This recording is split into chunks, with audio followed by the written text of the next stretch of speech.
Satya. Assalamualaikum warahmatullahi wabarakatuh. Good afternoon, ladies and gentlemen. Welcome to the Stadium General with the presentation of Professor Dr. Phuse. Thank you for being with us. It's an honor for me to be here today. I'm Fitria and I'm the moderator of this session. We are having a pleasure of the presentation of Professor Dr. Phuse from University of Basel, Switzerland. Prof. is senior lecturer at University of Basel, where he served as director of Department of Sport, Exercise and Health. He is deeply concerned in the area of physical activity and health in educational, general and also clinical setting. It is shown by his work that he has written over 200 publications, including monograph, journal articles, book and book chapter. We are privileged today to hear him speak about physical education, physical activity and health, a Swiss perspective. Everyone, please join me in welcoming Professor Dr. Phuse. The floor is yours. Thank you very much. It is a great pleasure for me to be here in Indonesia, in Yogyakarta. The first time that I'm here to find some words. I will try to say them, but don't laugh now. Selamat pagi pada hari.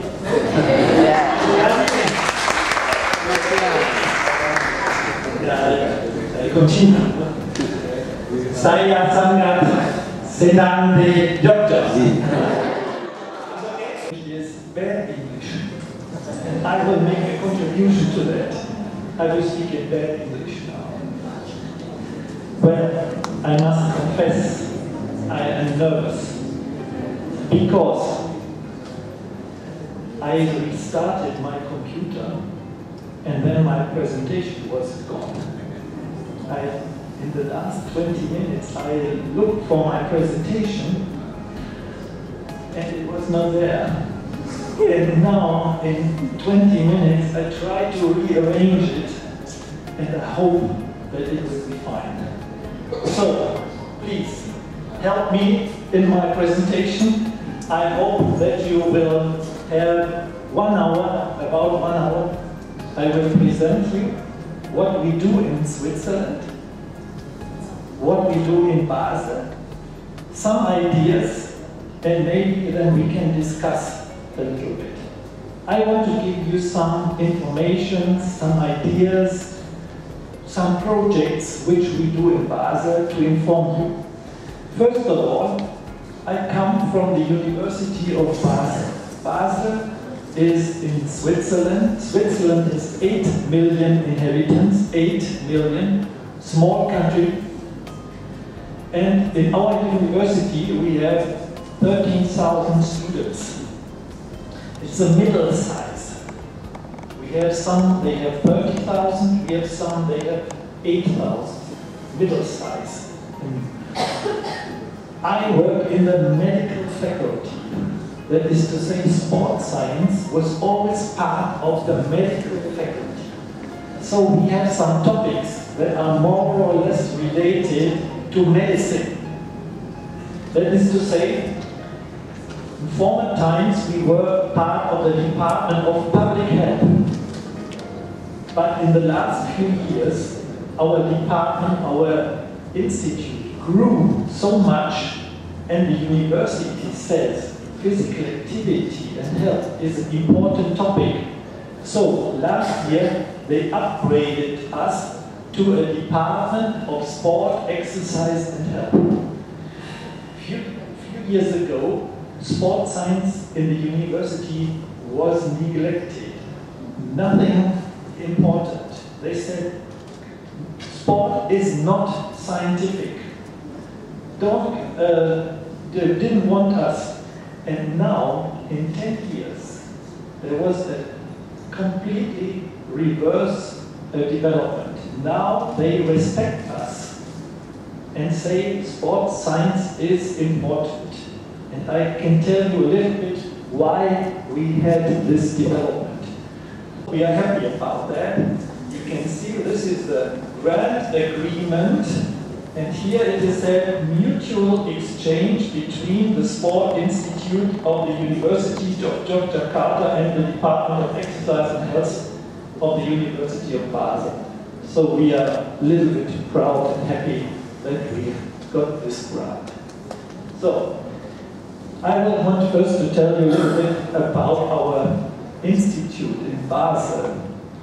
We are the oldest institute in Basel. We were founded in 1922, so in a few years we will be 100 years old. Wow. This is exactly the day of my retirement. So we have a party in our department. So you can see at that time people dressed a little bit different from today, and we have different sections in our department.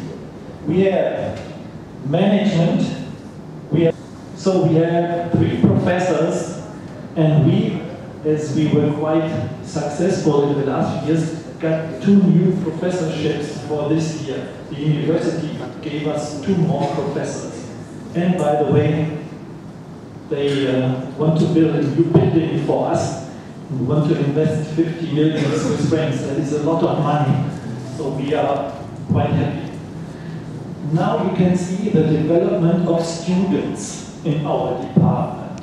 In former times, this was teacher education only. And then we got the bachelor and master system, and the number of students went up.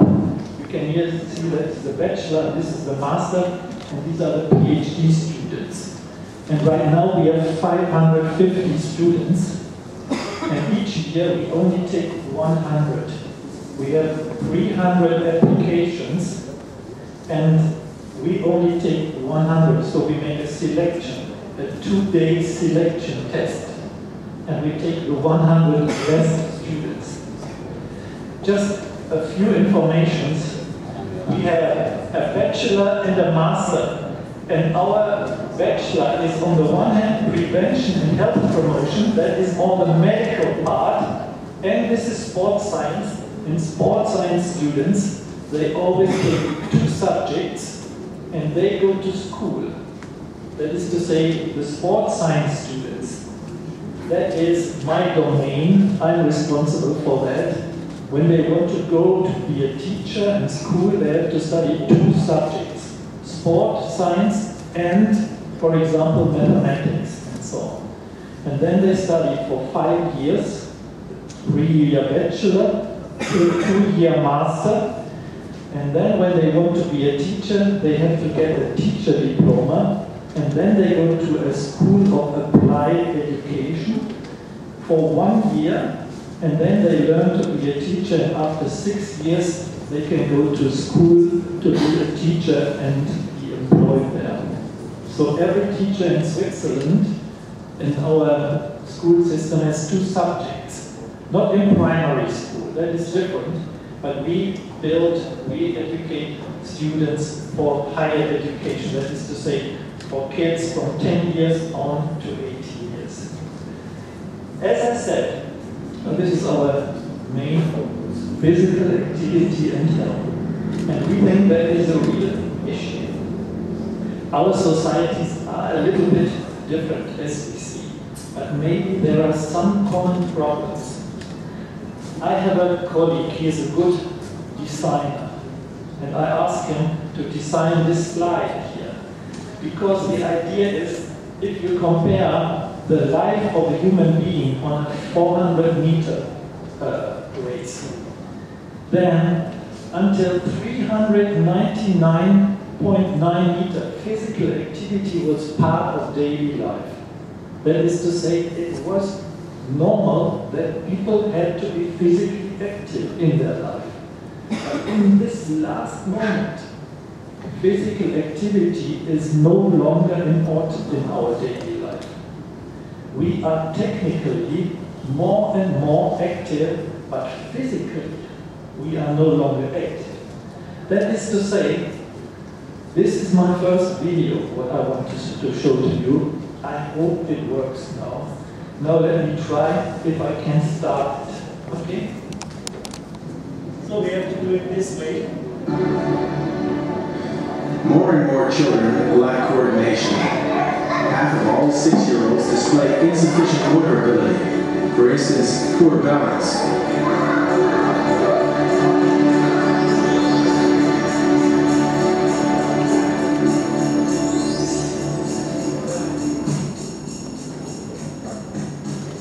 Compared with the past, children nowadays have more problems with spatial perception. Playing outside in the garden, they often bump into each other, whether jumping, running, or hopping.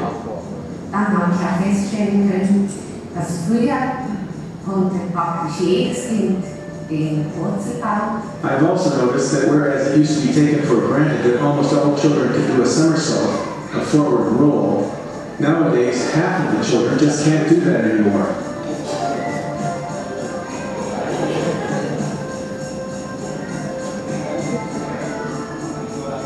Children play more at home instead of getting exercise outside.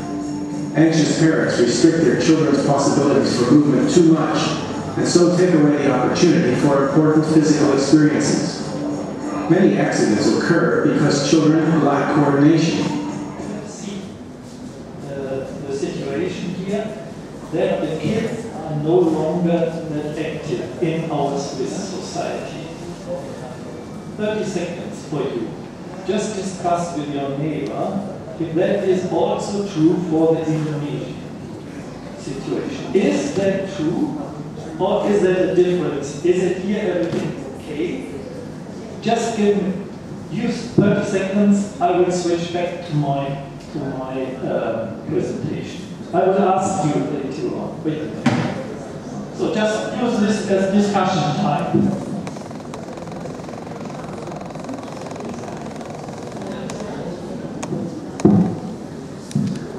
In clinical settings. What does that mean? I will tell you later. These are some projects where I will relate to MOVAC and so on. That is to say, in all these fields here, we have special projects. And I will give you an insight in these projects. Meanwhile, in the last few years, we could get a lot of international contacts. We could collaborate with different countries. And our idea is maybe in future here is still a gap. There is Indonesia, maybe. So that we will see if we have mutual interest and if we can cooperate. This is the guy we are looking at. When they are stressed and so on, their health goes down. Let's have a look at today's lifestyle. What is the lifestyle of today? And you can see that more and more people in our society, I know in Indonesia that is different. In our society, people are getting more and more overweight or even obese because in former times they could eat not every day. That is to say, you had to struggle to get something to eat.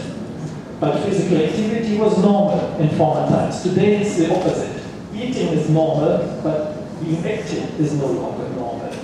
And then people get bigger and bigger. This is our lifestyle, more or less.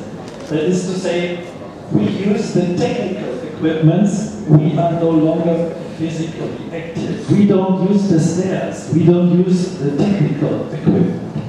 That is to say, we get more and more technical active, but no longer physically active. Let's have a short look at an important publication.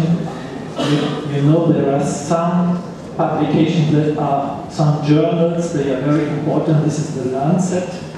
It's a very scientific journal. If you can publish there, then you are really highly respected. And the Lancet had an article recently which looked at the distribution of the prevalence of overweight and obesity. And they said in this article, obesity is a key global health priority. Urgent global action and leadership is needed to help countries to more effectively intervene. That is also true for Switzerland and Germany. I know in your society obesity is not so heavy as a problem, but let's have a look. They say overweight and so on, as well as their related diseases, are preventable. That is to say, we can do something against it. And curricular activities, school sport and non-competitive school programs, or active recess. Try to get in the afternoon, find possibilities to activate children. Use that, or offer daily physical education classes. Daily. Yeah, that is from the World Health Organization. That is not so easy to reach.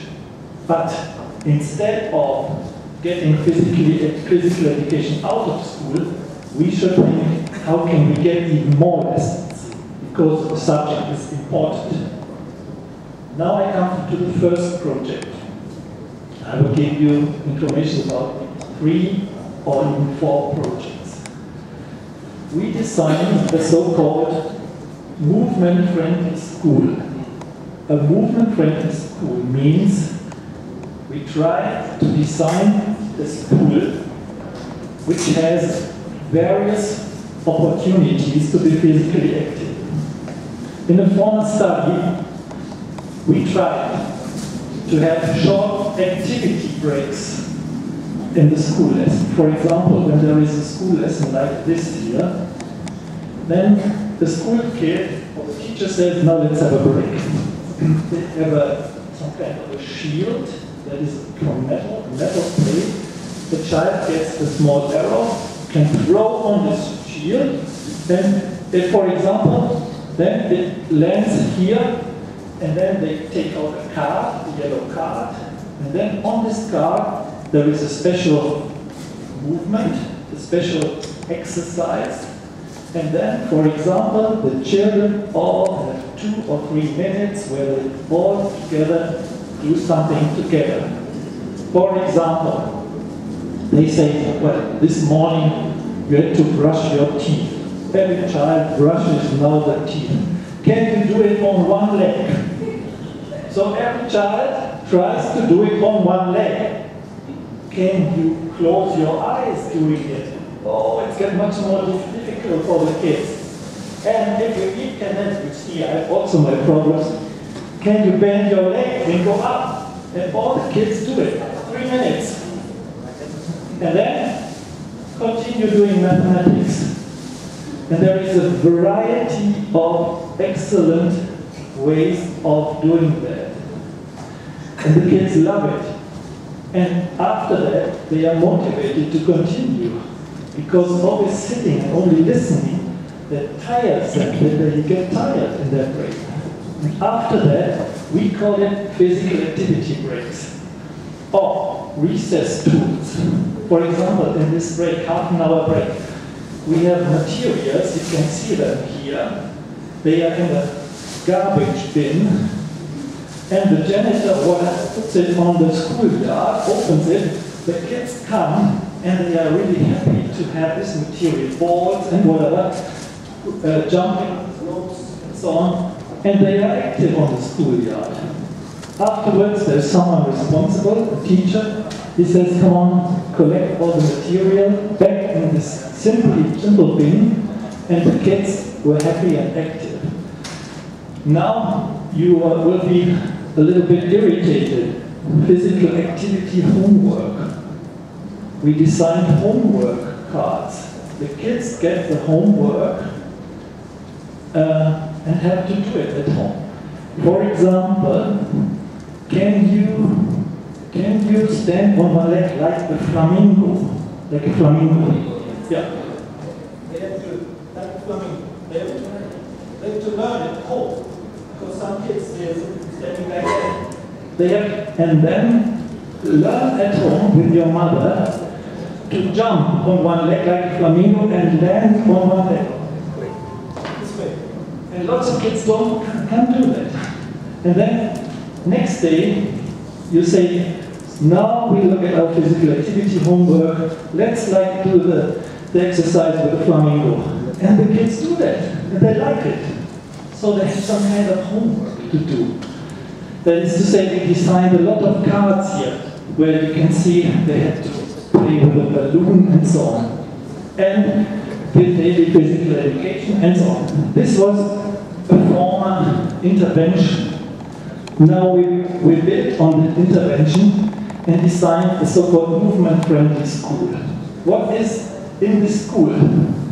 For example, way to school, moving lessons, that is to say, physical activity-oriented lessons, leisure time activities, school physical education, school events, school environment and recess. And there was a DVD, it is about 1 hour long, where we have best practice examples, where the teachers can look at the DVD and say, oh, this is a good idea, I can implement that in my school. I give you one. Explore the environment and learn how to behave in traffic at an early age. Nicht die Länge des Schulweges entscheidet. The distance does not determine whether the child walks or is chauffeured to school. It's the parent's assessment of traffic hazards. In der Gemeinde Esch haben verschiedene Maßnahmen die Schulwegsituation der Gemeinde verbessert. In the community of Esch, various measures have improved the different ways to school. There are 2 levels, the structural measures and changing the behavior of the children. The authorities cooperated with schools to produce a brochure for the children and their parents with recommendations for safe, child-friendly ways to school. The aim was to increase parent awareness about safe ways to get to school. Sensibilisiert werden. Im Speziellen wurde eine Treppe durch ein Privatquartier erstellt, damit It introduces new routes that allow children to safely travel without encountering busy streets. For example, it suggests taking an underground walkway to avoid a main road. To increase safety on the way to school, there are also new pedestrian crossings, 18 miles per hour zones, speed bumps, and the separation of bicycle and pedestrian zones.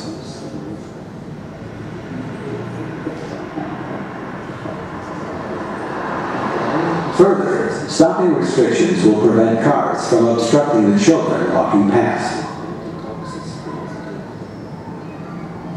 Leider stellen wir nach wie vor fest, dass nicht alle Kinder. Unfortunately, there are still a lot of parents driving their children instead of allowing their children to walk to school. The main goal is for all children to go to school by themselves. To achieve this, there must be a working cooperation between schools, authorities, and parents, with the children's interest in mind.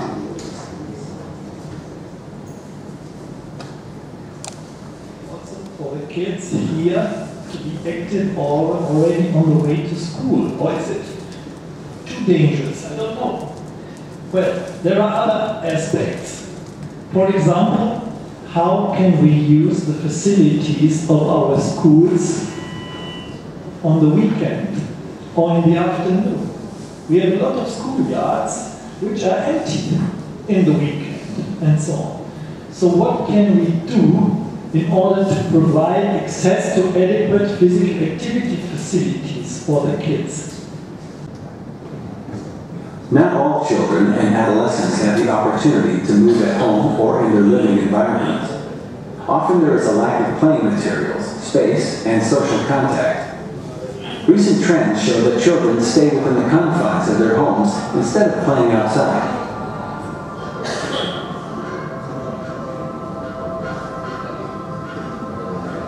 The following graphic from our KISS research shows that primary school children do less physical activity during the weekend than during school days.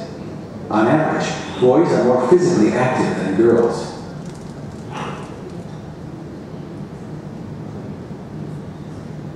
According to physical activity requirements, it is essential to create movement opportunities on the weekends, especially for girls. The Stiefel Sport. The Foundation ED Sport uses sports as a tool to prevent violence and drug use while promoting health and social integration. The programs are called Midnight Sports for adolescents and Open Sunday for 1st to 6th graders. The children can participate in sports and play games in heated gyms during the winter months, with no fees or registration required. The children are led by a team of coaches and adolescents. Okay, he has lost his ball.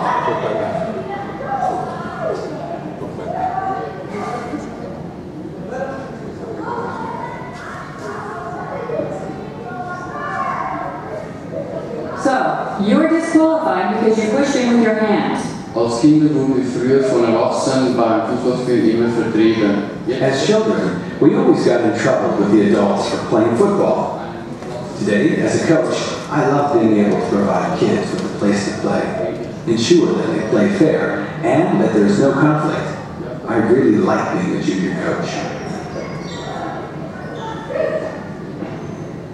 I think it's cool that the gym is open on Sunday.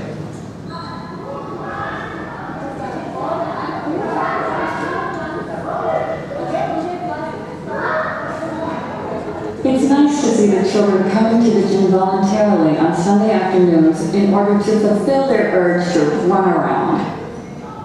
There are possibilities to move and play in every community. For example, there are lots of gyms where kids can play together or participate in sports. The project Open Sunday from the E-Day Sport Foundation supports communities by opening vacant gyms on Sundays to enable children and adolescents to have useful leisure activity involving movement. I like playing in the gym and being here on Sundays. Okay, let's improve also the school day and other subjects. Of course, we make them better learners. We call that educational neuroscience. We try to make research on the impact of physical activity on the brain. And these are new book publications which came out half a year ago. We also look at stress and move for health, but that is another topic. I think I've talked enough right now, and you have to listen very much. I am very happy that the technique worked and that you supported me with your friendly eyes and views. That gave me a good feeling. So, thank you very much for your attention.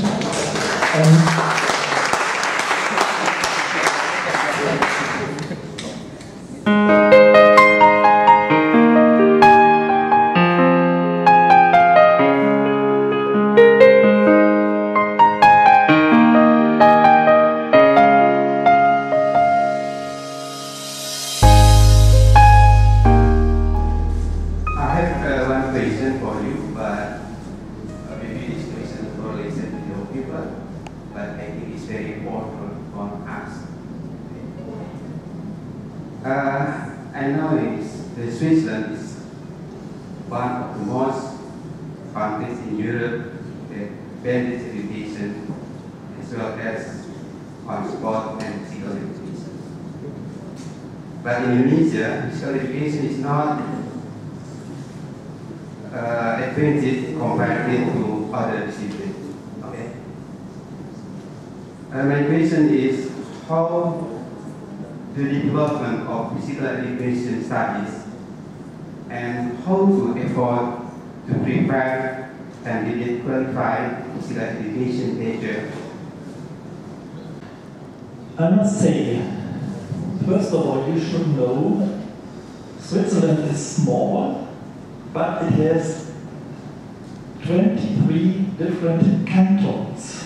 That is to say, there are some very small states in this 8 million country, and every small state has its own school system. That is to say, when a child, for example, moves from one place to the other, 10 kilometers sometimes, it might get into a completely different school system.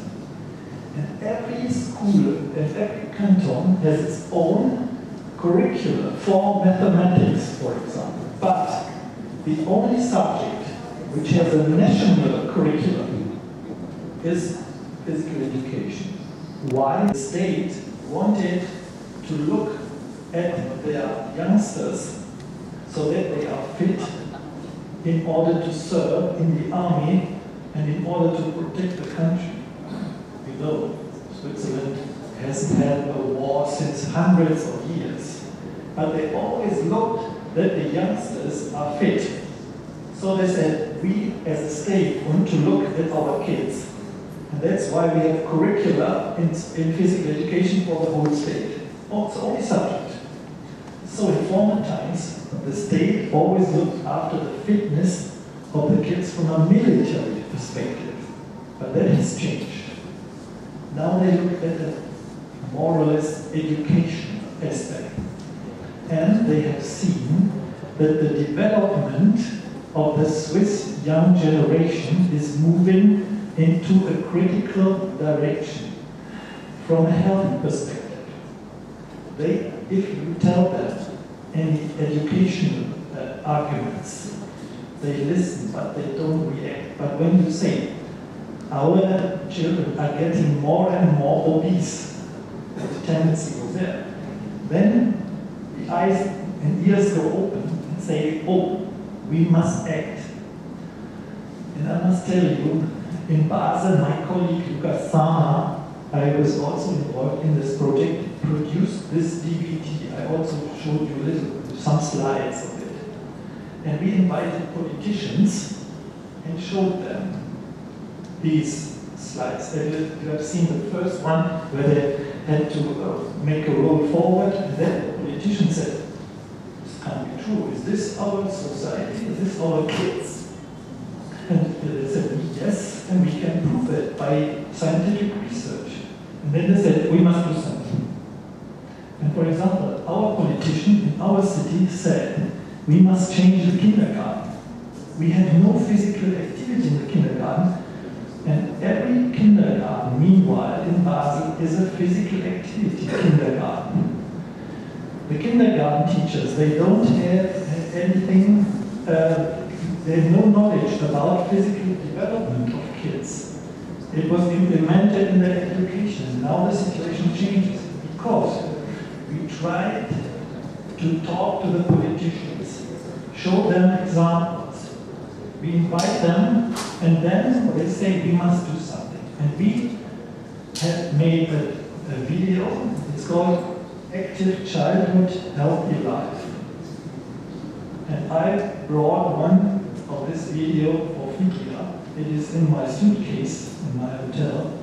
But I will give it to her, and you can look at it with your students and see if you can develop similar ideas and talk to the politicians. And don't talk to the heads, talk to the hearts of the politicians. They also have children, and they will see and say, oh, yeah, we must do something.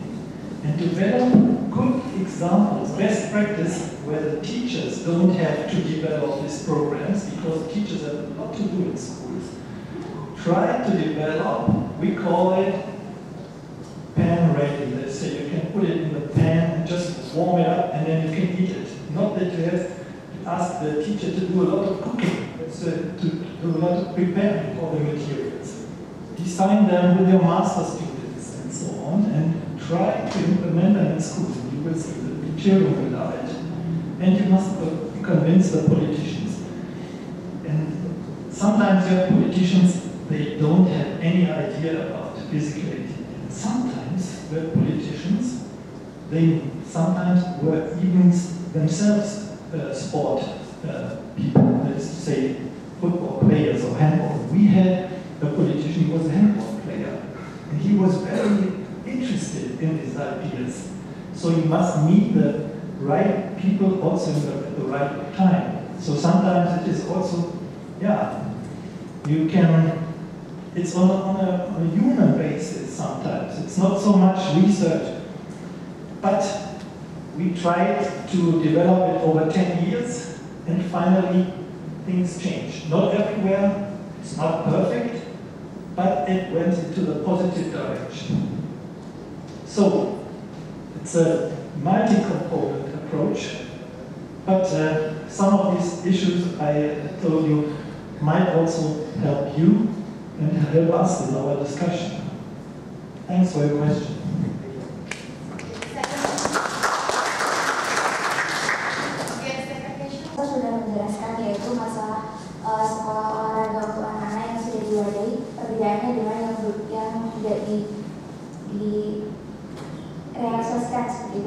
Yang ingin saya tanyakan, kan permasalahan di Indonesia yaitu untuk anak-anak sendiri. Untuk olahraga itu belum ada wadahnya, hanya adanya klub-klub saja. Itu juga untuk anak-anak yang memang sudah memiliki bakat.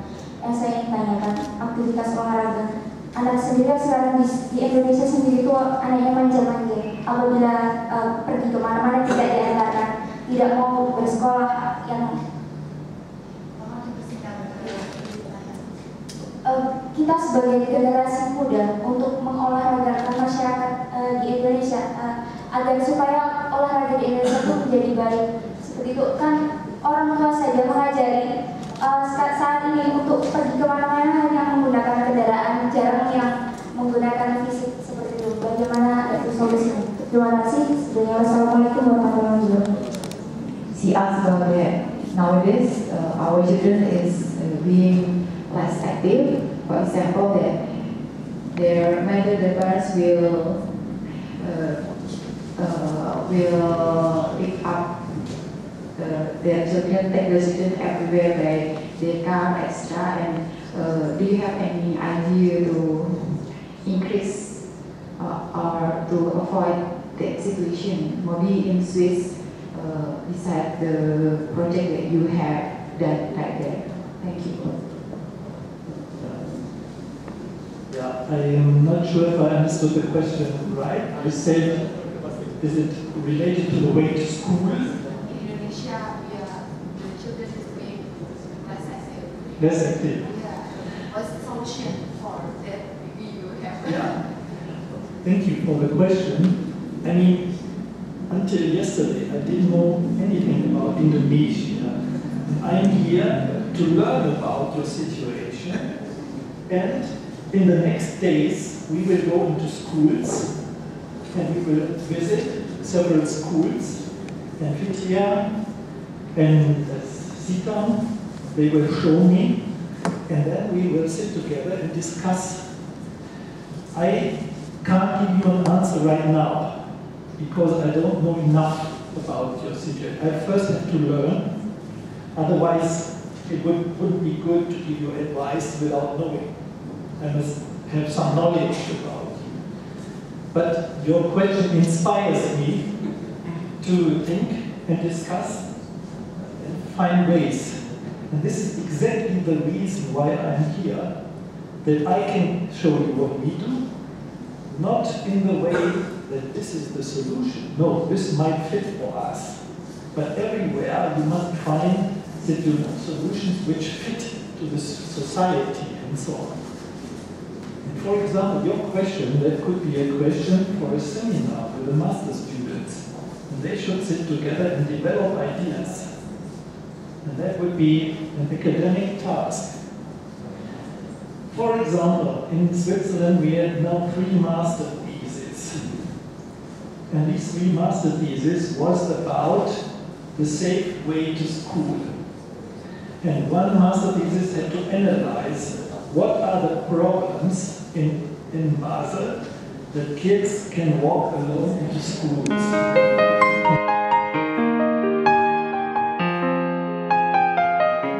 And physical activity area to prevent obesity and to get a healthier society.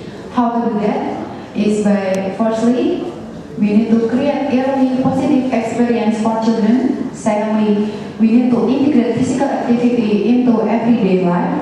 And thirdly, we need to have an intervention program to increase physical activity for the children. Okay then, what inspiring talks we have just had, let us show our appreciation by giving Prof a big applause. Okay, thank you very much. Thank you to the audience for the participation. This is the end of the presentation. Thank you and have a nice day. Wassalamualaikum